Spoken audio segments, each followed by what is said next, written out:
Assalamualaikum warahmatullahi wabarakatuh. Oke, sekarang kita masuk ke materi ya. Pertanyaan saya, seorang bupati ya dengan presiden, kira-kira masalahnya yang banyak siapa? Yang lebih besar siapa? Seorang prajurit dengan panglima, kira-kira masalah yang lebih besar, yang lebih banyak siapa? Panglima atau prajurit? Ya, artinya semakin tinggi posisi seseorang, makin besar juga masalahnya, betul? Jadi kalau memang kita pengen, ya contoh kita pengen jadi miliarder, kita pengen jadi triliuner. Triliuner dengan miliarder, kira-kira masalah yang lebih banyak siapa? Triliuner. Yang lebih berat, lebih besar siapa? Pasti juga triliuner.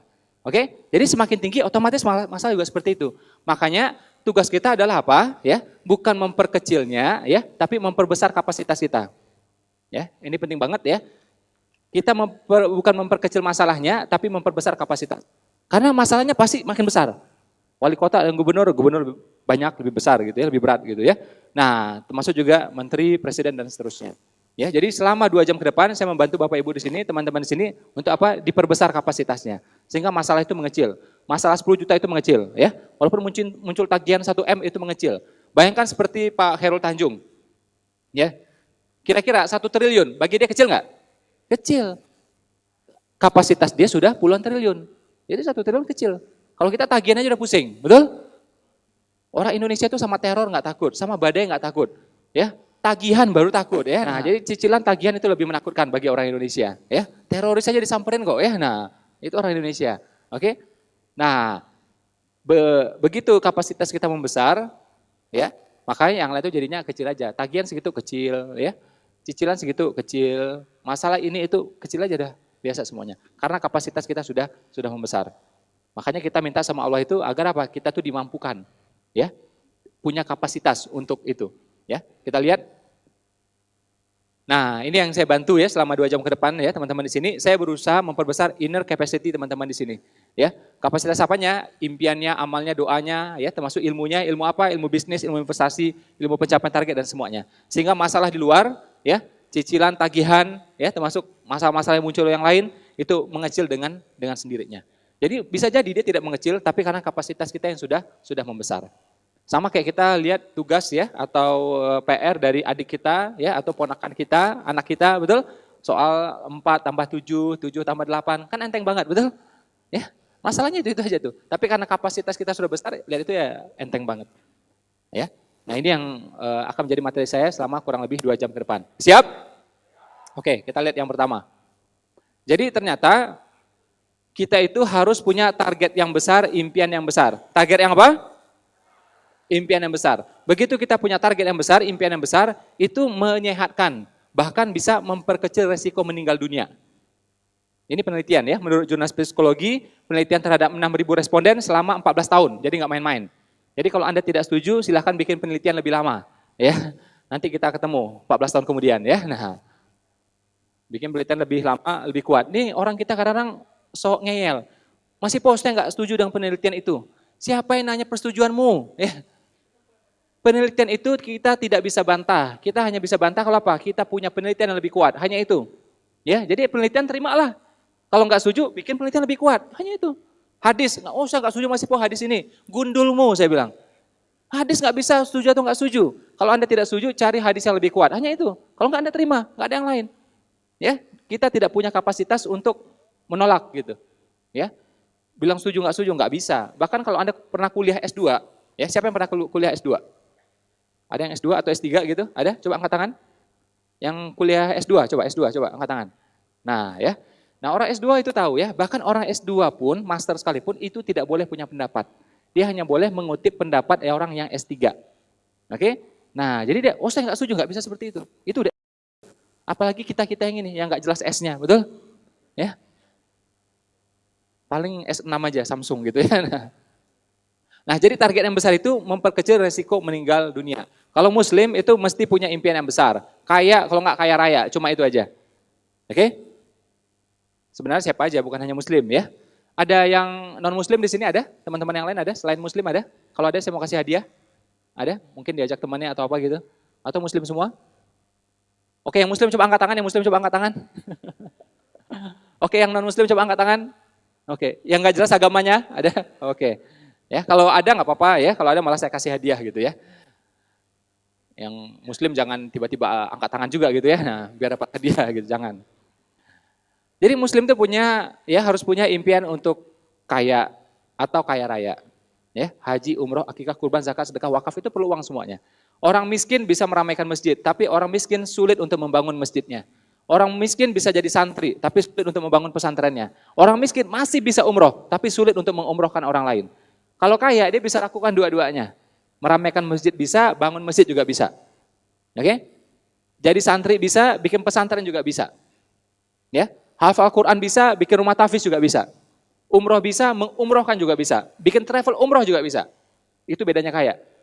Ya. Dan Nabi bilang sebaik-baiknya harta berada di tangan orang beriman. Jadi kalau Anda mengaku sudah beriman, miliki hartanya. Udah beriman gak nih? Miliki hartanya. Sebaik-baiknya harta berada di tangan orang beriman. Agar orang beriman yang mengendalikan peradaban. Kalau enggak, mereka yang mengendalikan. Dia bikin apa? Dia bikin Alexis, dia bikin reklamasi, dia bikin macam-macam semuanya. Orang miskin bisa apa coba? Protes, demo. Ya, itu aja bisanya. Ya, mereka diam-diam aja udah bisa bisik-bisik, melakukan banyak hal semuanya. Dan namanya harta itu dahsyat. Ya, Al-Quran juga mengakui itu, makanya dikatakan berjuanglah dengan harta dan jiwa. Hartanya diletakkan di depan. Al-Quran nggak main-main. Al-Quran itu dia penuh urutan semuanya. Pasti di seluruh ayat di Al-Quran ngomongnya apa? Allah dan Rasul. Tidak pernah Rasul dan Allah, tidak ada. Kalau kita mungkin di buku kadang-kadang nulisnya gitu, Rasul dan Allah, Nabi dan Allah, mungkin ada. Tapi Al-Quran tidak pernah seperti itu. Urut semuanya. Pasti Allah dan Rasul. Ya, semuanya seperti itu. Nah, dan disampaikan juga di Al-Quran, berjuanglah dengan harta dan jiwa. Hartanya di depan, tahu nggak? Jadi harta Anda itu lebih berharga, tahu nggak? Ya, karena bisa menggerakkan yang lain, menyelamatkan jiwa yang lain. Sampai seperti itu. Ya. Nah, orang Islam kita ini sering tabu sama harta. Ya, padahal salah satu, ada beberapa tujuan syariat diturunkan. Salah satu tujuan syariat diturunkan adalah apa? Untuk menjaga harta. Jadi kalau ada begal datang, Anda lawan, Anda mati syahid. Ya, karena mempertahankan harta. Harta dalam Islam itu berharga. Harta setiap muslim itu berharga. Kenapa? Ini didapatkan dengan jalur yang halal, penuh keberkahan. Ya, dia gunakan juga pasti penuh keberkahan. Harus dipertahankan. Tidak boleh diambil sama orang yang jahat. Betul. Kalau di tangan dia jadinya biang kehancuran. Harus dipertahankan. Kalau Anda mau berikan ya silahkan gitu ya. Tapi kalau Anda mau mempertahankan terus Anda meninggal, Anda mati syahid. Ya, karena Anda mempertahankan harta yang halal. Ya, tapi kalau hartanya si penabrak tiang listrik itu udahlah biarin ya sudah itu ya. Enggak usah dipertahankan ya itu ya. Enggak usah ya sudah itu. Terima transaksi dari dia tuh enggak usah sama sekali sudah ya. Nah, sampai seperti itu. Ini orang Islam kita sering tabu dengan harta, ya. Karena ini hajaran dari Snook Hugronje. Baca bukunya The Acehnese, orang-orang Aceh artinya, ya, The Acehnese. Dia bilang tuh di bukunya, wahai orang-orang Aceh, muslim-muslim Aceh, khusyuklah kalian beribadah di musola. Kebun-kebun urusan kami. Ya. Kayaknya baik tapi kurang ajar tuh orang itu. Ya, kalian beribadah, properti urusan kami, bisnis urusan kami, mall plaza urusan kami, jalan tol urusan kami. Kalian akhirnya apa? Tinggal di kolong-kolongnya semuanya. Musola kalian pun akhirnya digusur. Tahu nggak? Ya. Nah, sebaik-baiknya harta berada di tangan orang beriman. Harusnya di tangan Anda semuanya. Ya. Saya yakin kalau udah kaya raya semuanya udah malas datang seminar kayak gini nih. Ya, udah malas tuh. Makanya saya pengen nanti kalau 2 tahun lagi datang ke sini udah sepi semuanya. Ya, kenapa udah kaya, Pak? Nah, udah. Bagus itu ya. Ya, dan parkirnya penuh semua mobil semuanya ya. Ini saya lihat masih ada parkir motor-motor gitu ya. Motor Cina lagi sebagian ya. Second lagi, kredit lagi, nunggak lagi, waduh. Ya. Dianjurkan seperti itu. Berjuanglah dengan harta dan jiwa. Dan Allah menyampaikan juga, Allah menyukai mukmin yang kuat. Kuat apanya? Imannya, ilmunya, amalnya, termasuk juga penafkahannya, fisiknya. Nabi kuat fisiknya. Umar kuat, Ali kuat. Apa mungkin Umar menang perang kalau badannya krempeng coba? Atau kegendutan juga? Nggak mungkin. Mungkin nggak Ali bisa menang perang gitu ya? Selalu menang perang ya. Ali tidak pernah kalah dia. Kalau badannya krempeng atau kegemukan, tidak mungkin. Badannya pun kuat. Nabi itu ada 2 hadis yang saya baca, perutnya juga seperti batu bersusun. Perutnya ini. Jadi six pack. Kalau kita six man ini, ya. Kayak gitu tuh. Beliau bergulat ya sejak kecil, sejak muda, bergulat, memanah, oke, berkuda, terus juga menunggang ontanya kencang sekali. Ya, makanya ya ototnya bagus semuanya. Ya, Aisyah pun bisa digendong sama dia dalam perjalanan. Itu Nabi. Jadi Nabi kuat fisiknya, kuat imannya, ilmunya, semuanya. Bukan salah satunya saja. Kebanyakan kita kayak gitu tuh, mikirnya cuma salah satu aja. Yang penting iman, yang penting hati. Itu iya, anak TK juga tahu. Oke, tapi tidak cukup sampai di situ. Imannya kuat, oke, hatinya kuat, amalnya kuat, ilmunya kuat, relasinya kuat, networkingnya kuat, hartanya juga kuat. Bahkan agama yang sangat serius ngomong tentang harta itu Islam. Ya, ilmu wakaf, siapa yang punya? Islam yang punya. Wakaf itu solusi dan Allah ngerti logika manusia seperti apa. Oke, wakaf itu Anda boleh tahan sebagian untuk diri Anda, untuk keturunan Anda. Ya. Jadi wakaf nih misalnya, Anda punya tanah, punya sawah, ya. Anda wakafkan, panggil amil. Ya, panggil Ustaz Bobi, Ustaz, saya mau wakafkan nih. Tapi anak saya gimana? Nah, boleh nggak nih ladang sawah saya wakafkan, tapi 40% hasilnya buat anak saya, boleh nggak? Boleh. Tidak harus disegahkan semua juga bisa. Itu wakaf. Jadi Allah ngerti logikanya manusia, karena masih pikirin juga tuh buat dirinya. Dan itu diharuskan. Karena kita wajib meninggalkan anak yang kuat. Kuat apanya? Kuat semuanya lagi tadi. Itu Al-Quran yang ngomong. Lebih baik meninggalkan ahli waris dalam keadaan kuat ya daripada dia minta-minta. Itu ayat yang ngomong, bukan hadis lagi. Ayat yang ngomong. Ya. Jadi bukan hanya kita yang kuat, anak pun mesti kuat. Sampai seperti itu. Ya. Sampai saya tanya sama lembaga sosial terbesar di Indonesia. Ya. Yang ngumpulin ratusan miliar setahun. Saya tanya dirutnya, saya tanya ketua yayasannya. Pak, Bapak kan ngumpulin sedekah, zakat, udah tahu ilmunya kan? Udah ya belasan tahun lah gitu. Ini yang saya pelajari Pak ya, saya pelajari. Saya mau cross check, saya bilang. Kalau Al-Quran itu ngomong, ya, bahasa Al-Quran ya, bukan hadis. Al-Quran itu seolah-olah Allah itu berasumsi kita ini adalah apa? Pengusaha atau pemilik tanah. Tidak ada yang lain. Kalau Al-Quran. Oke, karena itu zakat, ini menurut saya Pak, makanya tolong di cross check, saya bilang. Hanya ada zakat apa? Zakat perniagaan atau zakat dari ladang, lahan. Kalau perniagaan 2,5%, kalau ladang 10%. Jadi zakat karyawan tidak ada. Jadi Allah tidak pernah berasumsi Anda kerja di ladang buat orang lain. Allah berasumsi Anda yang punya ladangnya. Ya, kalau di hadis mungkin ada ya, tapi kalau Al-Quran cuma 2 itu. Saya tanya, benar nggak? Beliau bilang benar. Makanya zakat profesi itu, karyawan itu baru muncul kemudian, ya bukan salah, bukan, itu namanya kias, ditarik kan. Jadi sebenarnya Allah itu berharap Anda pengusaha semua, tapi dalam perjalanan banyak yang jadi karyawan. Makanya ditarik kiasnya seperti apa, lahirlah zakat buat karyawan itu, zakat profesi itu, dipopulerkan oleh Syekh Yusuf Qaradawi. Ya. Jadi kalau Al-Quran yang mau adalah apa? Anda itu pengusaha, kalau enggak pemilik tanah, tuan tanah, cuma itu. Ya, kaya, kalau enggak kaya raya, tidak ada yang lain. Ya. Anda buka lagi hukum waris, oh waris luar biasa, coba. Kalau sholat, Allah ngomongnya enteng aja. Ya, dirikan sholat, udah gitu aja. Ya, ketika ada waktunya sholat, udah. Tiba waktunya sholat, cuma itu aja. Nggak ada detailnya tuh. Berapa rakaat, apa bacanya tidak ada. Di hadis baru ada. Tapi kalau waris, Allah sampaikan detail semuanya. Karena apa nih? Terkait harta ini. Ya, terkait harta ini. Oke? Dan Anda perhatikan baik-baik, baca tuh waris seperti apa. Jadi Allah itu berasumsi Anda tuh kaya, meninggal hartanya banyak. Sehingga dibagi-bagi ke sini semuanya nih. Gitu tuh. Kalau hartanya cuma panci, sama periuk, gimana baginya coba ini? Odol 2, sandal jepit 2, gimana baginya coba? Allah berasumsi Anda hidupnya kaya, meninggal pun kaya. Bisa dibagi-bagikan, bisa diwariskan, bisa diwakafkan, dan macam-macam semuanya. Sampai seperti itu. Ya, hukum zakatnya pun di Al-Quran cuma ada apa? Anda pengusaha atau pemilik tanah. Hanya itu loh, biasa coba. Makanya kalimatnya kayak gitu tuh, diasumsikan Anda itu pengusaha. Maukah engkau aku tunjukkan perniagaan yang menguntungkan? Kayak gitu tuh. Seolah-olah Anda itu pengusaha, nggak ada yang lain coba. Lagu kita salah tuh, lagu Indonesia. Ya, dibilang apa? Nenek moyang kita seorang pelaut. Bukan pelaut, pengusaha yang benar. Ya. Nah, seperti itu. Oke? Nabi bayangkan, Nabi Muhammad itu 25 tahun jadi pengusaha. Jadi Nabi cuma 23 tahun. Lebih qualified ya, lebih lama beliau itu jadi pengusaha ketimbang jadi Nabi, tahu nggak? Kalau ngomong kita durasi ya, ngomong durasi gitu. Ya, 25 tahun jadi pengusaha, kemudian baru jadi Nabi. Nah makanya teman-teman di sini kalau sudah 25 tahun jadi pengusaha berarti sebentar lagi bisa jadi enak aja ya. Ajaran sesat itu ya. Sampai seperti itu. Ini Nabi akhir zaman. Beda dengan yang lain. Kalau yang lain semuanya bisa. Penggembala jadi Nabi bisa, tukang kayu jadi Nabi bisa, siapa aja bisa. Orang miskin jadi Nabi bisa. Nabi terakhir beda. Ya, harus punya kualifikasi 25 tahun dulu jadi pengusaha baru boleh jadi Nabi. Karena Nabi akhir zaman berat ini. Nah pengusaha ini ujian terberat ini. Udah lulus 25 tahun baru jadi Nabi. Sampai seperti itu coba. Khadijah lebih lama lagi jadi pengusaha. Istri Nabi. Ya. Bahkan 10 orang dijamin masuk surga. Ya. Itu 8 pengusaha, 8-nya orang kaya. Ada nggak agama lain seperti ini? Setahu saya tidak ada. Saya 9 tahun belajar agama yang lain. Tidak ada. Oke? Nabi, istri Nabi. Ya. Sahabat-sahabat terdekat Nabi. Ya. 4 khalifah, 3 terkenal sebagai pengusaha yang kaya raya. Umar, Abu Bakar, betul? Utsman, sampai seperti itu. Ya. Ada yang bilang masih po, harta nggak dibawa mati masih po. Mobil nggak dibawa mati masih po. Itu omongan orang yang belum punya mobil. Ya. Mobil bisa dibawa mati. Gimana caranya? Datang ke sini nuntut ilmu. Mudah-mudahan jadi amal tuh. Betul? Ngantarin orang tua, ngantarin mertua, ngantarin anak ke sekolah. Itu amal semuanya insya Allah. Ke pengajian, amal juga itu. Mudah-mudahan mobilnya tanda petik dibawa mati sebagai amal kebaikan. Makanya punya mobil.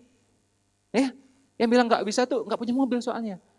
Terus dia jelek-jelekin produk orang, Samsung itu, Apple itu, produk gagal itu. Iya, gagal dimiliki sama dia. Ya, Samsung pun bisa kebaikan, Apple pun bisa kebaikan. Ya, nelpon yang baik-baik, telepon Ustadz, ya. Saya dengan Samsung saya ditelepon sama Ustadz Arifin Ilham, ya. Ditelepon, melalui itu, mudah-mudahan jadi kebaikan juga tuh handphone. Jadi tergantung semuanya, netral.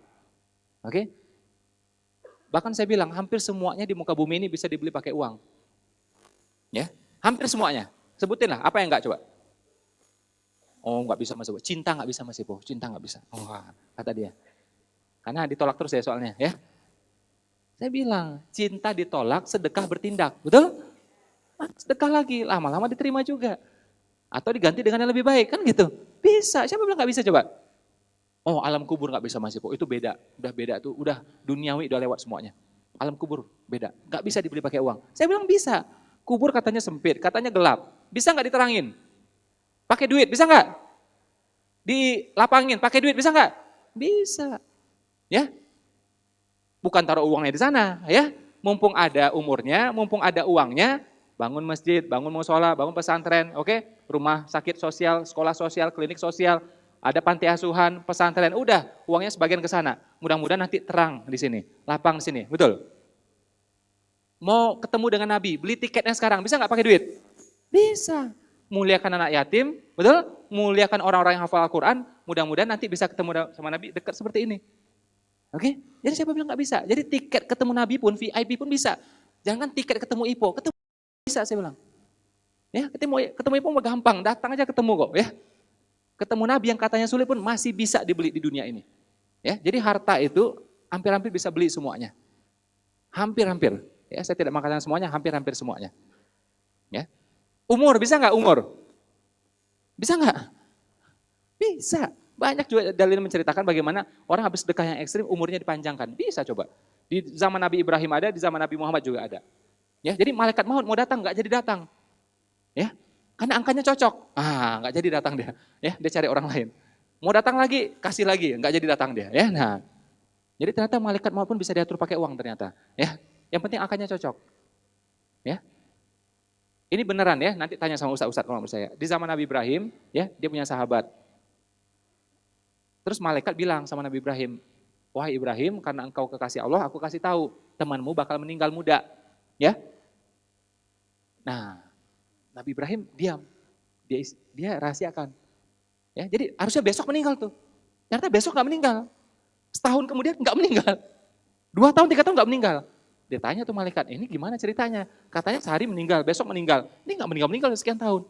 Nah ternyata malamnya itu yang harusnya nyawanya mau dicabut itu, menjelang malam itu dia menyedekahkan setengah hartanya. Dia waktu itu mau nikah waktu itu. Dia sedekahkan setengah hartanya. Takdir berubah. Harusnya meninggal, nggak jadi meninggal. Malaikat maut pun bisa diatur pakai uang ternyata. Itu dia ceritanya. Ya, di zaman Nabi Muhammad juga ada kisah yang semacam ini. Ya, yang dia ngasih kue itu. Kue satu-satunya dia kasih akhirnya tidak jadi meninggal. Ya. Jadi dengan kata lain, maksudnya gini lah, kita jangan anti dengan harta, betul? Justru Islam mesti kuat hartanya. Belum lagi kalau kita ngomong hukum namanya menegakkan ekonomi syariah, ini nggak main-main. Contoh ya, restoran di Bekasi misalnya, tidak ada yang syariah. Salah satu dari kita wajib bikin restoran yang syariah. Kalau nggak dosanya sebekasi, fardu kifayah. Oke, kolam renang tidak ada yang syariah, berarti dosanya buat kita semuanya. Salah satu dari kita harus bikin kolam renang yang syariah. Ini kadang-kadang di masjid-masjid, musola-musola ini bahas cuma itu aja, fardu kifayah apa? Mayat aja diurus itu. Itu betul, tapi nggak cukup dari itu. Yang hidup harus diurus dulu. Yang hidup harus diurus dulu. Apa itu? Bisnisnya. Ekonomi syariah itu fardu kifayah. Salah satu dari kita harus jalankan itu. TV-nya, oke, rumah sakitnya, oke, mall-nya, semuanya. Gitu. Apa saja yang halal, apa saja yang baik, harus dikuasai semuanya itu. Harus mulai punya itu. Sampai seperti itu coba itu. Ya. Ini enggak oleh fardu kifayah, ingatnya apa? Mayat, jenazah. Itu aja yang diingat terus sama kita itu. Ya. Itu jelas perlu, harus, oke? Tapi yang hidup juga perlu, lebih perlu bahkan. Masih mau miskin? Masih mau? Kalau masih mau nggak apa-apa, pintu keluar di sana ya. Nah, nanti bikin judulnya ya, poor protocol gitu ya. Nah, panduan untuk menuju hidup miskin itu gimana ya. Kan udah ahli soalnya ya. Jadi kalau miskin nggak masalah, tapi niatkan, ikhtiarkan, harus diubah. Laki-laki sejati sanggup hidup susah, tapi laki-laki sejati terhadap keluarganya tidak mau kasih kehidupan yang susah. Ya, Anda kemana-mana naik motor sanggup. Giliran orang tua, mertua, mereka sanggup nggak? Anak kita yang usia 2 tahun, 3 tahun, 4 tahun sanggup nggak naik motor kemana-mana? Kalaupun mereka sanggup, hatimu sanggup nggak? Ya, ganti.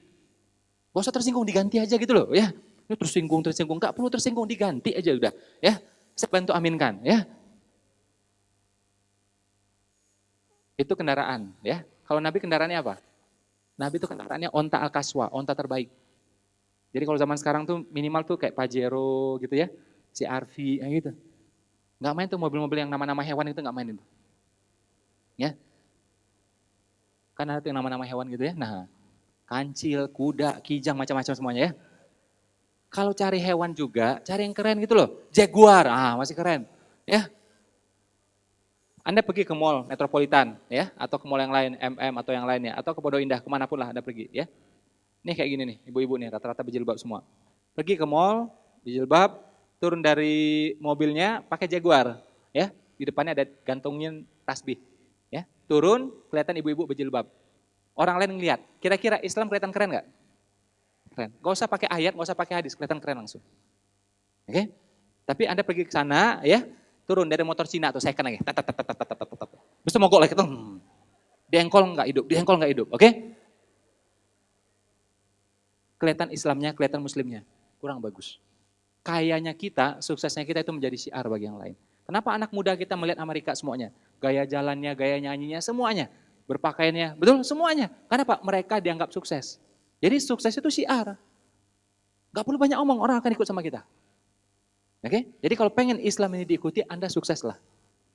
Karena berdakwah itu sesuai bahasa kaumnya, betul? Bahasa zaman sekarang apa? Sukses. Zaman bahasa sekarang apa? Kaya. Ya Anda kayalah agar itu menjadi tools, ya, menjadi alat memudahkan Anda ngomong kemanapun, tampil dimanapun. Masuk akal omongan saya? Coba bayangkan ya, misalnya di ruangan ini tiba-tiba hadir gitu ya, Pak Khairul Tanjung misalnya. Tadi kita lihat ya, saya pernah diundang dinner waktu itu di rumah beliau. Dari sore sampai malam waktu itu. Beliau muslim terkaya di Indonesia. Tentu belum ideal ya, adalah kekurangannya. Tapi banyak juga insya Allah kebaikannya. Coba bayangkan beliau datang ke sini ya, ini muslim terkaya, nomor 5 di Indonesia, muslim nomor 1 dia. Coba dia tiba-tiba ngomong gini, kalau pengen sukses, pengen kaya, bisnis. Terus berbakti sama orang tua, gitu. Oke, jangan lupa doa. Kira-kira orang nih yang dengar percaya nggak semuanya? Pasti percaya. Triliuner. Coba datang lontang-lantung, ya. Kuliahnya putus, nggak jelas gitu ya. Karena nggak punya uang, udah 3 hari nggak makan. Terus saya bilang, kalau pengen sukses, berbakti sama orang tua. Didengerin nggak? Walaupun yang omongin sama, tapi begitulah logikanya manusia. Kita jangan bedain orang, tapi masalahnya Pak, orang bedain kita. Jadi suksesnya kita itu menjadi syiar bagi yang lain. Sukseslah Anda makanya. Masuk akal omongan saya? Nah, jadi sukseslah. Demi siapa? Buat diri kita. Demi keluarga kita, keluarga besar kita. Demi umat, demi bangsa. Kalau Indonesia kuat, Malaysia kuat, ya Palestina kuat, Arab Saudi kuat, Turki kuat. Itu Israel itu main petasan aja nggak berani dia itu, beneran. Ya, petasan aja nggak berani dia itu. Kita bilang, ini tanah gimana ceritanya? Langsung balik semuanya itu. Yakin saya itu. Ya, dia tinggal di laut semuanya pasti itu. Ya, tapi karena kita lemah, walaupun jumlah mereka nggak seberapa, mereka bisa atur semuanya. Ya, Yahudi itu jumlahnya cuma nggak sampai 15 juta sedunia. Ya, ada yang bilang 15 juta, ada yang mengatakan 17 juta gitu. Ya, dikit banget. Penduduk dunia 7 miliar, mereka cuma situ tuh, belasan juta itu. Tapi super kaya semuanya, mengatur Amerika, mengatur Inggris. Amerika dan Inggris mengatur dunia. Ya udah kita nurut aja semuanya. Mau apa coba? Ya, bahkan tidak mungkin ya. Karena negara berkembang ya, terpilih presidennya, terpilih pemimpinnya kalau tidak direstui oleh mereka. Pasti sudah itu. Ya. Nah, jadi secara individu kita masih kuat. Sejarah bangsa kita juga mesti kuat. Demi siapa? Demi keluarga kita, keluarga besar kita, bangsa kita, demi umat. Umat jelas-jelas sangat terbantu kalau Anda kaya. Betul? Anda mungkin makan tetap aja. Sepiring, ya nggak mungkin nambah lah. Paling mantap 2 piring lah sekali makan, kan gitu ya. Kalau 2 kali makan berarti 4 piring lah sehari. Jadi Anda kaya raya pun memang nggak ngefek buat diri Anda. Tapi umat sangat terbantu kalau Anda kaya. Setuju nggak ini? Setuju nggak ini? Ya. Jadi ya, ini fakta pahit, tapi benar. Misal ya, ada muslim nih, tahu-tahu kaya raya, tahu-tahu murtad. Ada nggak orang seperti ini? Saya belum pernah dengar, jarang. Kalau zaman dulu ada, korun namanya, salabah namanya. Oke, jadi biasa, tahu kaya raya, tahu murtad. Oke, tapi sekarang nih kita lihat yang sebaliknya, muslim nih, tahu miskin, fakir, kemudian murtad, ada nggak? Segerobak. Jadi memang kaya itu ujian, miskin juga ujian, benar nggak? Berat ujian ini. Betapa banyak orang karena fakir, murtad banyak. Ya, kena Indomie, kena beasiswa, kena beras, murtad dia. Kalau hari ini saya belum pernah lihat murtad. Paling banter mungkin ya sholatnya lalai, ya ibadahnya lalai, itu masih ada. Tapi murtad saya belum pernah lihat zaman sekarang. Zaman dulu ada, korun namanya, salabah namanya. Ya, nah jadi memang kaya itu ujian, miskin juga ujian. Ada yang bilang sama saya, masih po hati-hati, harta itu ujian. Tong, sini dulu tong, saya bilang ya. Apa harta ujian? Ente punya harta enggak? Kalau enggak punya harta enggak diuji, saya bilang. Ya. Jadi harta menjadi ujian bagi yang punya harta. Kalau enggak punya, diujian dari mana coba? Ya. Tapi hati-hati masih po. Nanti kalau hartanya ini, kita punya harta, nanti namanya bisa hubud dunia. Ya, tergila-gila dengan dunia, tergila-gila dengan harta. Betul? Salah. Hubud dunia itu bisa melekat pada siapa aja. Orang miskin pun bisa hubud dunia. Benar enggak? Dia enggak punya motor, siang malam kepikiran motor. Hubud dunia itu, tahu enggak? Belum punya motor, ya terbayang terus hubud dunia itu. Oke? Anda bayangkan, ada orang kaya, ada orang miskin. Ya, orang kaya dikejar-kejar harta, orang miskin ngejar-ngejar harta. Siapa yang lebih berpotensi untuk hubud dunia coba? Yang dikejar-kejar harta atau yang ngejar-ngejar harta?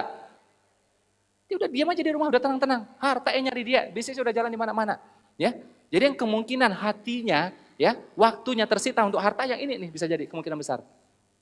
Oke? Walaupun dua-duanya mungkin, tapi kemungkinan besar logika kita yang ini. Jadi jangan entengkan kekayaan itu. Oh tapi benar Pak, orang kaya banyak yang sombong Pak. Lah orang miskin ada nggak yang sombong? Segerobak, ya diundang seminar kayak gini gratis pun nggak mau datang dia. Males ya, nah macam-macam alasannya. Sibuk lah macam-macam alasannya. Oke? Orang kaya sombong ada, orang miskin sombong juga ada. Will Smith itu aktor Amerika mengatakan harta tidak mengubah orang. Harta itu apa? Hanya memperbesar sifat dasar seseorang. Ketika miskin, sombong. Ketika kaya, makin sombong. Kalau dulu yang disombongin motornya, Supra, Mio, dibanggain sama tetangganya. Ya, gitu ya. Begitu kaya, punyanya Harley Davidson, betul? Wah, udah bisa bikin dia konvoy, macam-macam semuanya. Ya, lewat semua, macam-macam seperti itu. Ya, jadi kekayaan itu memperbesar sifat dasar seseorang. Ketika miskin, genit. Ketika kaya, makin genit. Ya. Tapi sebaliknya juga, ketika miskin dermawan. Ketika kaya, makin dermawan. Kalau sini misalnya 5.000, 10.000, ini udah gak main-main lagi udah. Oke, ladang lepas 1, properti lepas 1. Wakafin aja semuanya. Jadi harta itu memperbesar sifat dasar seseorang. Dia tergantung Anda. Karena Allah itu punya sifat apa? Aku seperti persangkaan hambaku, betul? Istilahnya saya, Allah itu punya sifat apa? Maha oke. Kita bilang, waduh ini bakal susah ini. Oke, susah. Nah gitu. Oh ini bakal macet ini, oke macet, ya. Ini seret nih kalau kayak gini nih, seret, ya. Oke seret. Aku seperti persangkaan hambaku. Makanya apa? Laku, lancar, jalan, gitu. Kalaupun macet, di pikiran kita sebentar lagi lancar, gitu. Jangan bilang, macet ini, makin macet. Ya, kapan doa itu makbul? Kalau ada emosi di sana. Jadi kalau begitu kita mengumpat ada emosi di sana, makin naik doanya. Ya, emosi entah itu positif, negatif jadi doa semuanya. Oke, nah jadi sangkanya yang baik-baik dan perbesar, niatnya diperbesar, ya. Misalnya gini, Anda pengen kaya, kenapa mau bikin pesantren misalnya? Tahu-tahu sampai meninggal usia 70 tahun, pesantren nggak kebangun, karena apa? Tetap miskin. Tetap niatnya terhitung, betul? Seolah-olah sudah bangun pesantrennya. Tapi kalau kita sudah niatkan, kita ikhtiarkan, insya Allah akan ketemu jalannya. Sip? Lanjut? Kurang kencang lanjut? Oke ya. Jadi kalau misalnya kita lihat ada anak kecil, ada orang dewasa, belajar nih, kira-kira yang nangkepnya lebih cepat siapa? Anak kecil atau orang dewasa? Kenapa anak kecil? Saya karena punya 70-an TK, makanya saya ngerti. Anak kecil itu dia belajarnya sepenuh hati. Mukanya cerah ceria, matanya nyala gitu. Ya, matanya nyala gitu. Kemudian apa? Dia belajar juga sambil bergerak. Ya. Pas tepuk tangannya serius. Ketika bergerak, gerak juga serius, beda sama kita. Begitu kita bergerak, perasaan yang muncul juga berbeda. Karena apa? Motion is emotion. Gerakan mempengaruhi perasaan. Ya, karena kita bergerak, perasaannya berbeda. Itu dianjurkan juga sama agama. Begitu kita marah juga, ya kan emosi itu. Dianjurkan apa? Berpindah, bergerak. Kalau stay gitu bisa marah. Makanya apa? Kalau berdiri, duduk. Kalau duduk, berdiri. Terus apa? Berjalan. Pokoknya berpindah aja. Ya, jadi mengubah moodnya kita. Motion is emotion. Gerakan mempengaruhi perasaan. Lanjut lagi. Nah, menariknya, impian ini orang-orang yang sepemikiran, orang-orang yang seniatan akan dipertemukan sejauh apapun keberadaan. Maka yang paling penting adalah apa? Memperbaiki niat kita, pikiran kita. Makanya kita dipertemukan di sini. Ya, ada orang pergi umroh, ya, tahu pas di Mekah ketemu juga, mohon maaf dengan pelacur. Terus dia bilang kemana-mana, wah Mekah sama aja, pelacur juga ada kok. Di depan Masjidil Haram ada pelacur, tahu nggak? Saya didatengin kata dia. Karena pikirannya ke sana terus, ya, ketarik tuh. Oke, banyak tuh ustadz-ustadz kita, teman-teman kita sampai ceramah di mana? Di Las Vegas banyak kok. Ya, Las Vegas tahu nggak? Nggak ada apa-apa, itu biasa aja itu. Ya, tetap aja aman dia. Karena pikirannya nggak ke sana. Pikirannya nggak ke sana. Konkretnya gimana? Contoh, kita punya 10 partner, 9 penipu. Artinya apa? Jangan-jangan kita juga penipu. Maka Allah pertemukan dengan kita. Yang baik-baik untuk yang baik-baik, yang keji untuk yang keji. Jadi perbaiki niat kita, perbaiki pikiran kita. Allah hanya mempertemukan orang yang pantas untuk kita. Tim kita, pergaulan kita, jodoh kita, biasanya yang pantas untuk kita. Tidak mungkin meleset. Ya, ini begundal. Ada ustadz, nggak mungkin itu. Ya, ustadz. Terus ada Setia Novanto, nggak mungkin juga itu. Ya, yang baik-baik untuk yang baik-baik, yang keji untuk yang keji.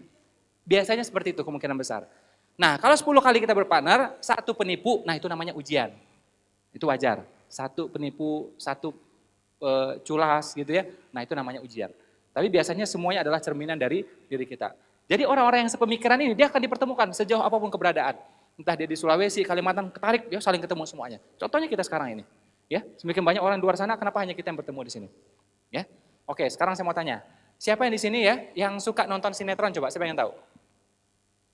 Yang suka nonton sinetron? Enggak apa-apa, kalau ada enggak apa-apa. Ada? Oke. Yang masih merokok, coba angkat tangan. Siapa yang tahu? Yang masih merokok? Oke, yang masih merokok. Oke. Yang tadi sholat duha, coba. Yang tadi sholat duha, coba angkat tangan. Oke.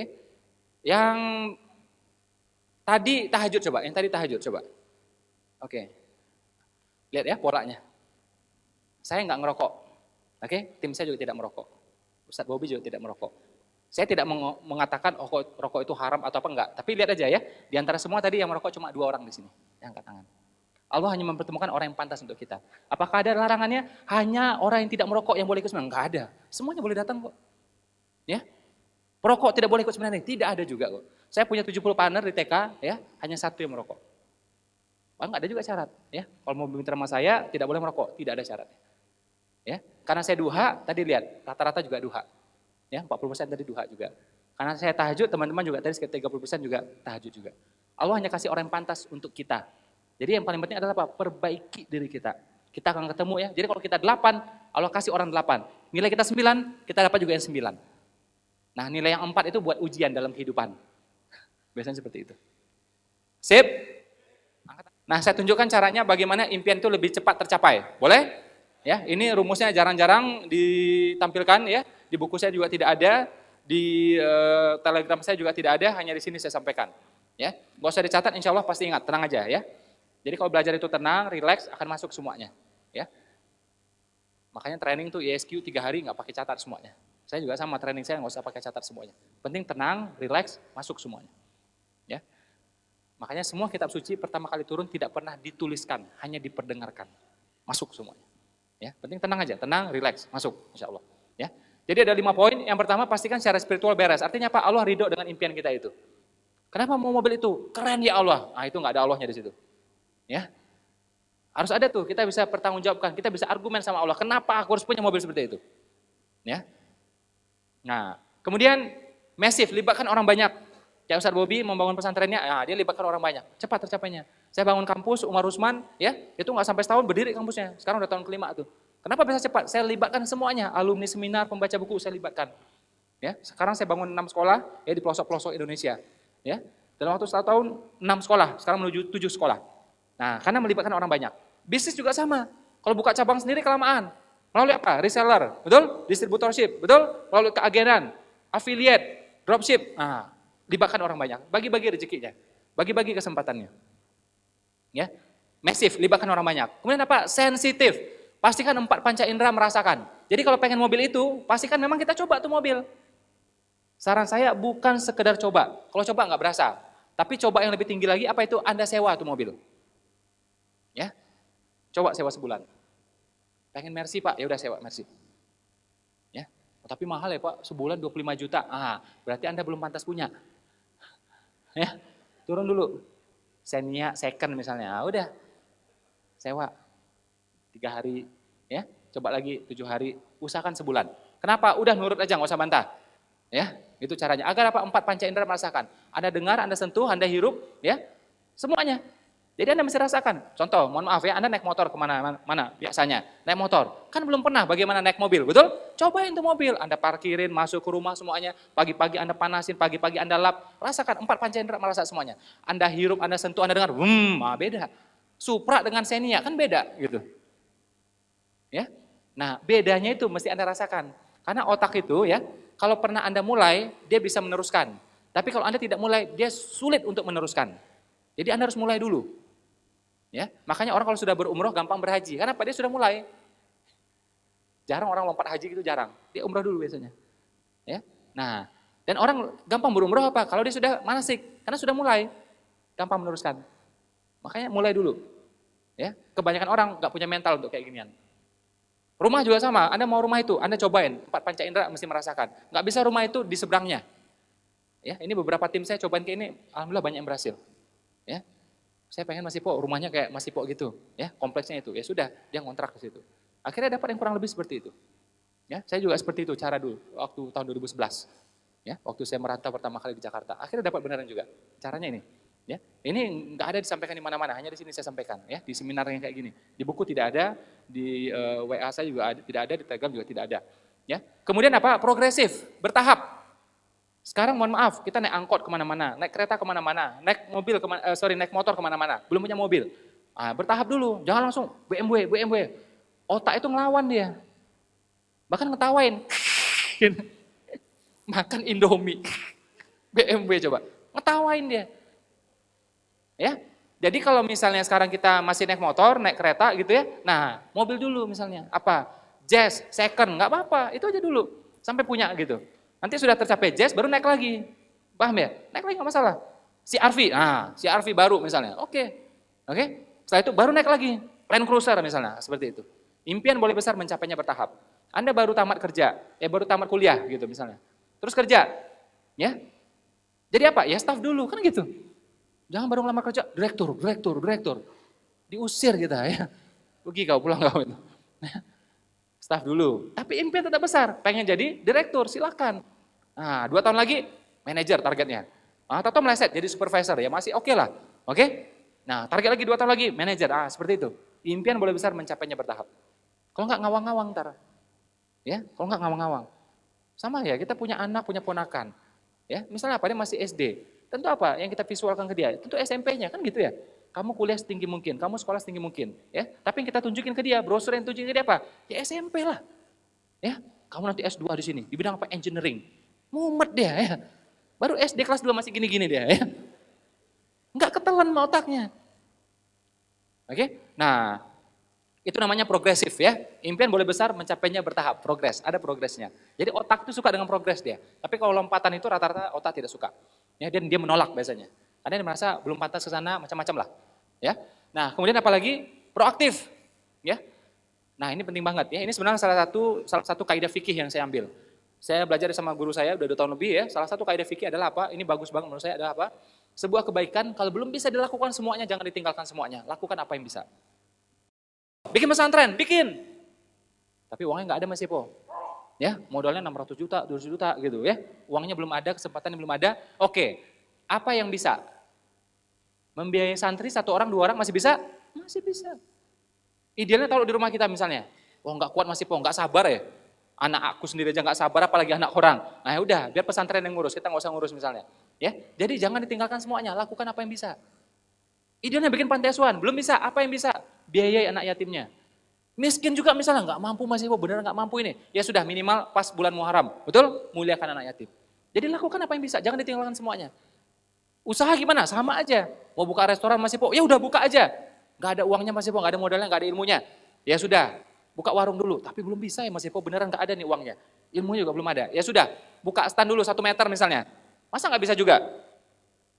Mungkin masih bisa. Atau apa? Bikin masakannya titip di restoran orang lain, di rumah makan orang lain. Betul? Apa yang bisa nih? Gitu. Tapi nggak pede juga Mas Eko. Ya udah, jual bumbunya, jual online. Ya. Bikin tuh bumbunya, jual online. Masih bisa lah, ya kan? Jadi lakukan apa yang bisa ini. Oke? Sambil kita nanti berusaha itu, berikhtiar itu, nanti jalan itu kebuka. Jalan itu akan kebuka. Tapi kalau kita diam, diam juga. Allah akan diam juga. Allah tidak akan mengubah nasib sebuah kaum sampai kaum itu sendiri yang menjadi inisiatornya. Kurang lebih seperti itu. Ya, tobat juga sama. Begitu kita tobat 1 langkah, Allah yang 10 langkah, betul? Tapi yang mulai 1 langkah siapa? Ya kita. Nah, tapi kalau kita nggak ada, nggak akan muncul 10 langkah. 2 enggak, 3 enggak, apalagi 10 coba. Tapi kalau kita 1 langkah, Allahnya 10 langkah. Ya, jadi untuk tobatnya seperti itu sama, untuk bisa juga seperti itu. Nah, ya. Jadi mungkin selama ini kalau kita sulit suksesnya, mungkin kita sulit mendoakan orang lain. Kalaupun berdoa nggak sungguh-sungguh, kurang sungguh-sungguh. Mendoakan ini bukan hal yang sepele, termasuk semuanya. Kita jalanan lancar, di seberang macet, doakan dia. Ya, doakan dia, semuanya. Pedagang yang di pinggir jalan tuh, udah capek-capek jualan mukanya keringatan gitu, idealnya kita bantu dia. Kita dorong gerobaknya idealnya. Ya, atau kita belanja di dia. Cuma kadang-kadang kita nggak sempat juga. Minimal doakan. Ya Allah, beri dia kekuatan, beri dia kemudahan, beri dia rezeki hari ini, beri dia juga ketaatan. Jangan sampai dagangan laku tapi sholatnya kagak. Ya, doakan dia. Ya. Nah, ini terapi hati ya. Jadi kita lapang hati terhadap pencapaian orang lain. Ternyata apa? Itu memudahkan pencapaian kita. Oke? Ini juga yang mungkin sulit saat ini. Hatinya sesama kita ini kurang terpaut. Makanya akhirnya perpecahan dan macam-macam semuanya. Ya. Nah, jadi agar doa itu lebih naik ya, terkabul, makbul. Jadi sekali waktu sahabat Nabi bertanya sama Nabi, Nabi aku pengen doaku lebih dikabulkan, gimana caranya? Menariknya, Nabi tidak mengajarkan dia zikir tertentu. Nabi tidak mengajarkan dia amal tertentu. Oh ya, kamu tahajud, kamu ini, enggak. Ya, pengen doa lebih dikabulkan, Nabi bilang apa? Jaga makananmu. Ya. Makanan ini adalah simbol apa? Penafkahan kita, kegiatan kita, semuanya. Kalau ini benar, doa naik. Makbul terkabul insya Allah. Ya. Nah, makanya makanan ini gak main-main. Makanan ini apa? Akhirnya menjadi darah daging kita. Betul? Keturunan kita. Jangan heran, anak susah diatur. Ya, makanannya gak jelas coba. Ya, yang ragu-ragu, abu-abu jangan ambil, tinggalkan aja. Ya, kalau yang halal biasanya jelas, yang haram biasa juga jelas. Nah, yang abu-abu banyak nih. Ragu-ragu, abu-abu lupakan aja. Ya, tinggalkan aja. Ya. Nah, makanan juga menjadi akhirnya apa? Sumber energi, sumber potensi dan penggerak perilaku kita dan ujung-ujungnya adalah doa kita. Ya. Jadi enggak sembarangan ini. Jaga makanan kita. Laki-laki bawa pulang hanya yang baik-baik. Ya, yang perempuan, ya, yang para istri juga tanyakan dari mana ini. Cross check. Ya, kalau abu-abu, ragu-ragu, nggak usah. Ya, ingatkan suami kita. Ini faktanya di mana-mana, di Indonesia, di dunia juga sama ya. Kenapa laki-laki itu korupsi? Karena suami itu didorong oleh istrinya. Ya, makanya Nabi mengatakan wanita itu tiang negara. Kalau baik ini baik semuanya. Kalau rubuh ini kacau semuanya. Wanita itu tiangnya negara. Ya, walaupun dia nggak ngurus macam-macam, tapi dia bisa mempengaruhi macam-macam. Bisnis, politik, dan semuanya. Ya, ya. Nah ini tanpa terasa, saya berusaha memperbesar kapasitasnya teman-teman ya. Saya sampaikan protokol demi protokol ya, sehingga kapasitasnya membesar. Dari segi niat sudah berbeda, dari segi impian sudah berbeda. Ya, sikapnya memandang harta sudah berbeda. Nah insya Allah kapasitas sudah membesar. Harta insya Allah makin lama makin kecil, masalah makin lama makin kecil. Karena kapasitas kita sudah membesar. Ya, kita lanjut. Nah ini dia 5 wasilah kekayaan, 5B, 5 apa? Gampang diingat ya, nggak usah dicatat 5B. B yang pertama belajar, karena itu kita hadir di sini. Seminar, training, kajian, buku, ikuti semuanya. Ya, ilmu itu cahaya menerangi langkah kita, hidup kita. Ya, makanya mereka yang sungguh-sungguh terhadap ilmu dijamin tidak fakir. Ya, belajar. Yang kedua berhemat. Wah ini kadang-kadang susah ini, apalagi ibu-ibu, mbak-mbak ini. Ya, nah wanita itu gampang tergetar hatinya ya, karena apa? Kata-kata I love you. Kedua apa? Diskon 50%. Bergetar itu hatinya ya. Nah, godaan itu ya. Berhemat. Kalau memang perlu beli, mahal pun beli. Kalau nggak perlu nggak usah beli. Mau diskon berapapun. Ya. Oh beli Pak, ini diskon Pak 40%. Ya, kalau Papa beli ini artinya kita hemat 40%. Padahal kalau nggak beli hematnya 100%. Ya. Terus apa? Bisnis. 9 dari 10 bagian kehidupan adanya di perniagaan. Ya, makanya bisnis. Dengan kata lain 90% uang itu milik pengusaha. Ya, Anda bayangkan uangnya 90%, pengusaha sedikit. Jadi besar kemungkinannya. Karyawan jumlahnya 90%, rezekinya 10%. Rebutan ini. Nggak heran dapatnya sedikit. Ya. Tapi choice, ya. Kalau memang Anda pengen jadi karyawan, Anda happy sebagai karyawan, ya sudah, Anda berinvestasi. Umar bilang, wahai pekerja, jangan habiskan semua upahmu, sebagian belikan kambing, sebagian belikan ladang. Apa artinya kambing? Bisnis produktif. Ladang, properti produktif. Sambil kita bekerja, ada bisnis dan properti yang bekerja. Ya, Umar sudah ngajarkan 1400 tahun yang lalu. Jadi ilmu kekayaan diajarkan sama Islam, konkret, detail. Ya, nggak ada yang kayak gini nih. Contohnya ada, nih, nabinya, istri nabi, ya, keluarga nabi, penyebar Islam, yang masuk ke Asia Tenggara, pimpinan Wali Songo, pendiri NU, pendiri Muhammadiyah, kaya semuanya. Serikat Dagang Islam, kumpulan orang kaya semuanya. Ada teladannya semuanya. Syariatnya juga ada. Ya, amal-amal kayanya ada juga, duha, macam-macam semuanya. Ya. Terus orang Islamnya nggak kaya, kan kita bingung, nabimu siapa? Ya. Nabimu siapa coba? Udah sedemikian komplit semuanya ini. Ya. Agama mana coba yang serius ngomong perdagangan? Cuma Islam coba. Oke? Nah, ya. Jadi dagang, kalau nggak investasi, ya. Kalau memang mau, misalnya kita jadi dosen, kita bahagia jadi dosen, jadi peneliti, jadi PNS misalnya. Oke, ya sudah, laksanakan terus, ya. Uang bahagia kok di sana, benar nggak? Belum tentu jadi pengusaha dia bahagia. Ya sudah, Anda berinvestasi. Di properti boleh, ladang boleh, oke. Bagi yang mau KPR boleh juga pakai KPR syariah gitu ya. Mau emas juga boleh, silahkan. Ngepet jangan, ya.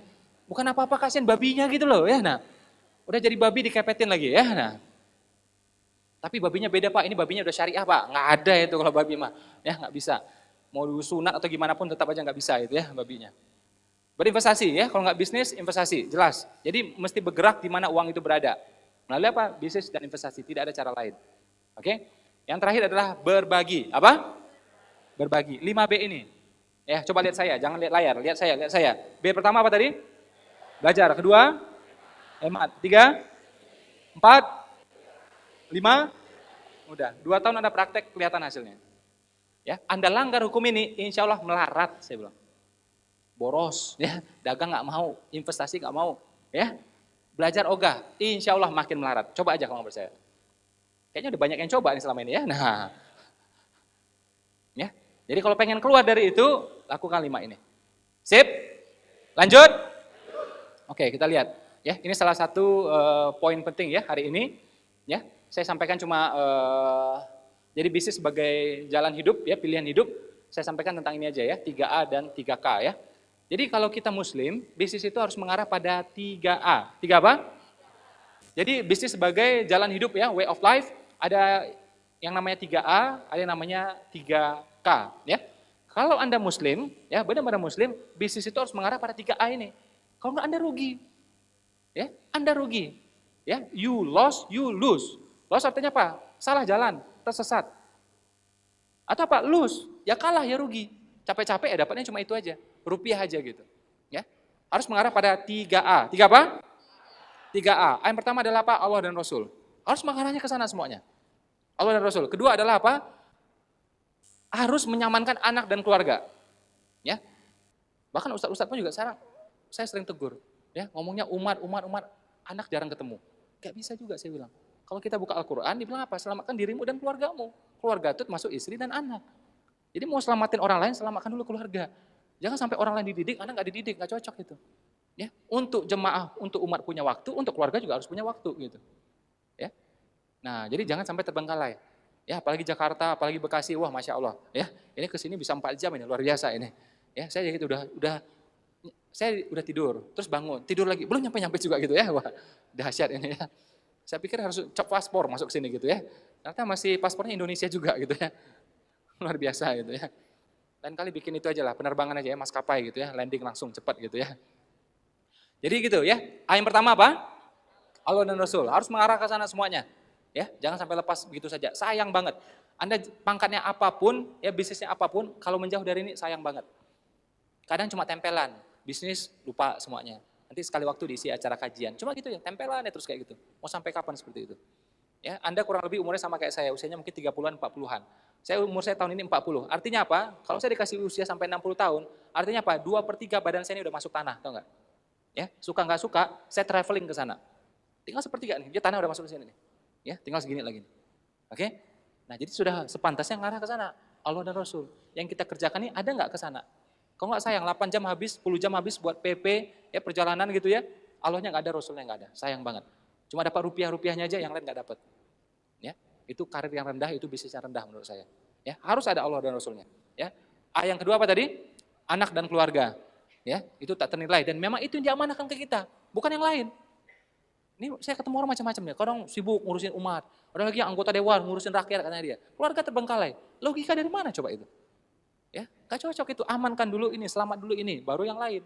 Gitu. Karena perintahnya jaga dirimu dan keluargamu. Ya, yang lain cuma apa? Diingatkan doang. Yang dijaga yang ini nih.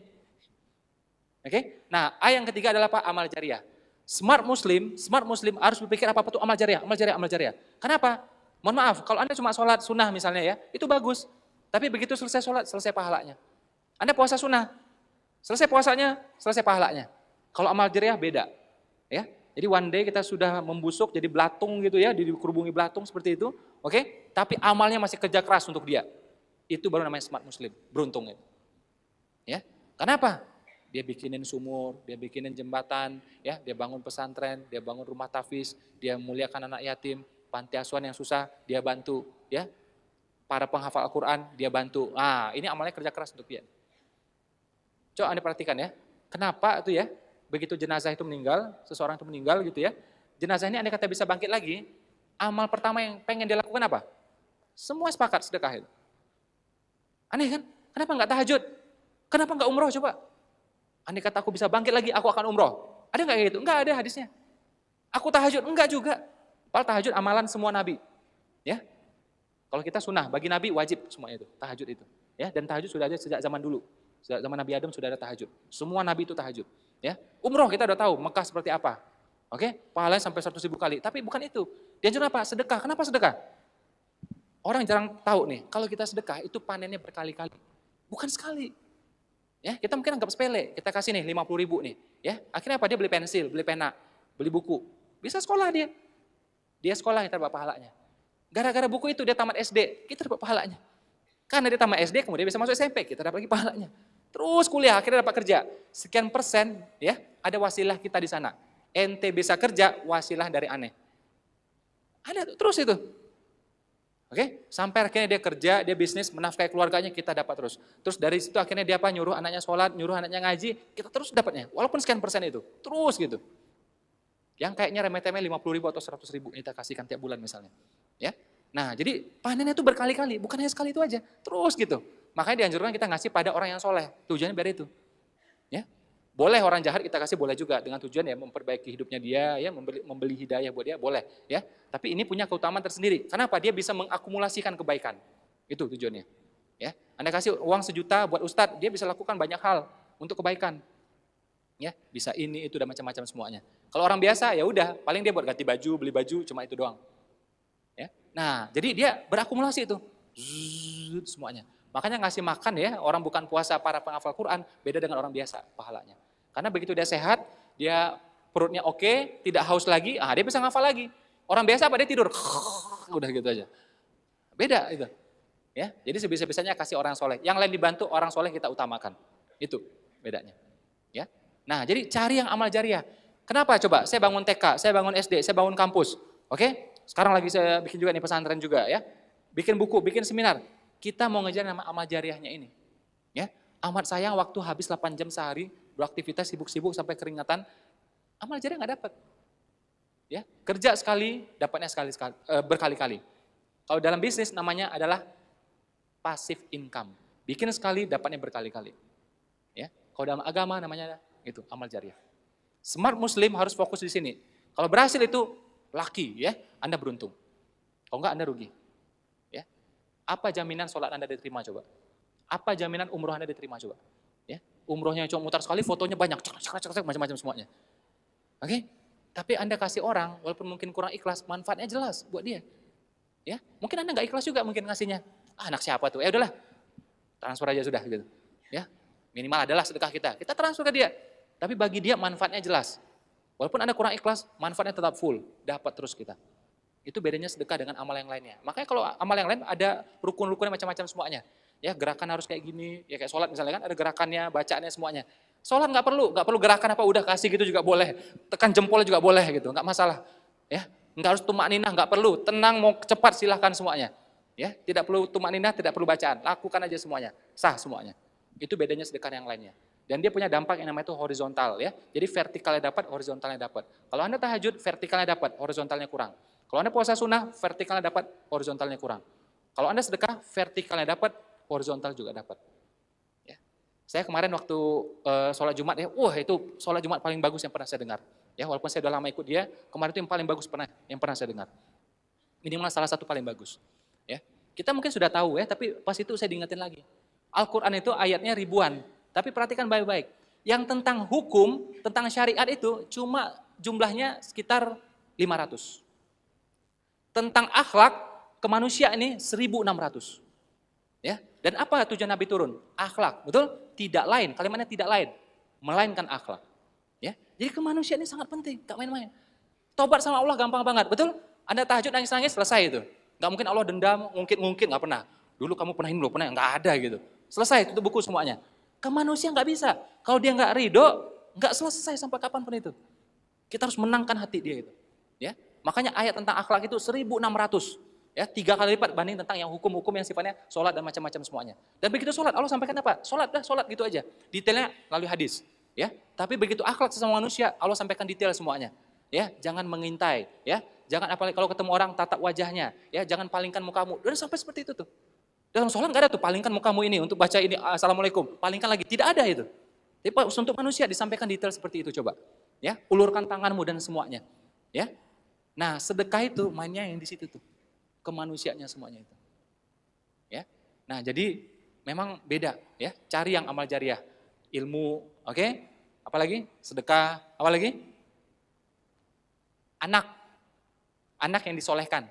Oh berarti anaknya harus banyak pak? Ya. Tapi ingat ya, kalimat anak di sana itu tidak ada kata bin. Coba perhatikan.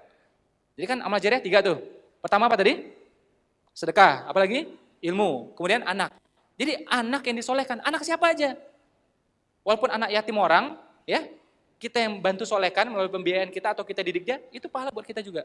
Jadi semua anak, santri, anak yatim semuanya, termasuk anak kandung kita, termasuk teman-teman yang punya sekolah, murid-muridnya semuanya. Jadi tidak ada kata ibnu di sana, tidak ada kata bin di sana. Tidak harus keturunan kita. Jadi anak manapun boleh. Kalau kita bantu solehkan dia. Dapatkan 3 ini. Ya. Kita sekarang bongkar ya fakta-fakta juga mitos-mitos tentang sedekah. Ya. Apakah benar sedekah itu harus ikhlas? Idealnya iya. Tapi andai kata belum ikhlas, sedekah aja. Entar lama-lama juga ikhlas. Betul? Kita waktu kecil puasa, ikhlas enggak? Enggak, dipaksa orang tua, betul? Dipaksa sahur, dipaksa bertahan sampai jam 12, betul? Dipaksa bertahan sampai jam 2, jam 3, jam 4 terus gitu. Ya udah sampai jam 12 aja kata dia. Tahu? Udah sampai jam 2 aja, jam 2 gitu ya. Terus akhir bulan dikasih lagi hadiah, baju baru, uang lebaran dan macam-macam semuanya. Betul? Nah, paksa bisa terbiasa. Teman saya dikirim sama orang tuanya masuk pesantren. Ikhlas enggak? Enggak ikhlas. Mau kabur, enggak bisa. Ya, setelah 3 tahun akhirnya ikhlas juga dia. Ya. Nggak bisa mau gimana lagi coba. Lama-lama ikhlas juga, paksa bisa terbiasa. Ini kita sama-sama nih ya, kurang lebih imannya kurang lebih sama lah ya. Kita tahajud, awal-awal ikhlas nggak? Rata-rata orang ada masalah dulu baru tahajud, benar nggak? Kan gitu tuh, jarang yang dari lubuk hatinya, jarang lah saya bilang. Oke? Nah, ada masalah tahajud. Karena masalahnya banyak, akhirnya tahajud juga banyak. Lama-lama ikhlas juga. Ya, akhirnya terbiasa bangun 3:30, terbiasa bangun jam 3. Ya. Jadi kalau bisa ikhlas dari awal silakan. Andai kata belum, paksa. Kebaikan itu kadang-kadang masih dipaksa semuanya. Paksa bisa terbiasa. Ya. Sip ya? Nah, yang kedua, pamrih, berharap boleh nggak? Sedekah dan berharap boleh nggak? Dalam sholat aja kita berharap. Nih pas duduk ini ya, kita baca terabik firli semuanya, betul? Setengah yang kita minta duniawi semuanya itu. Setengah loh itu. Rezeki, kesehatan, ya. Itu duniawi semuanya. Setengahnya baru akhirat. Jadi boleh berharap. Jadi dalam amal boleh berharap. Ya. Bahkan ulama sepakat sedunia harap dan takut bagian dari iman. Harus ada harapnya, harus ada takutnya. Mohon maaf, kenapa ada orang berani nggak sholat? Karena dia nggak punya harap, dia nggak punya takut. Kalau dia punya harap, dia punya takut, pasti dia sholat itu. Ya, coba berani. Ada nggak yang berani? Kayak teman-teman di sini yang muslim, berani misalnya nanti asar nggak sholat? Pasti nggak berani. Punya roja, punya khauf, punya harap, punya takut. Ya, jadi harap dan takut bagian dari iman. Jadi boleh berharap. Yang nggak boleh itu kita berharap ke makhluk, harap ke suami, harap ke investor, ke customer, itu nggak boleh. Ke tuyul, itu nggak boleh. Ya, Pak ini ada tuyul Pak, tuyul second Pak, bisa Pak? Nggak bisa, nggak boleh. Ya, murah aja kok Pak, tuyul second ya nggak bisa, udah, ya nggak boleh. Oke?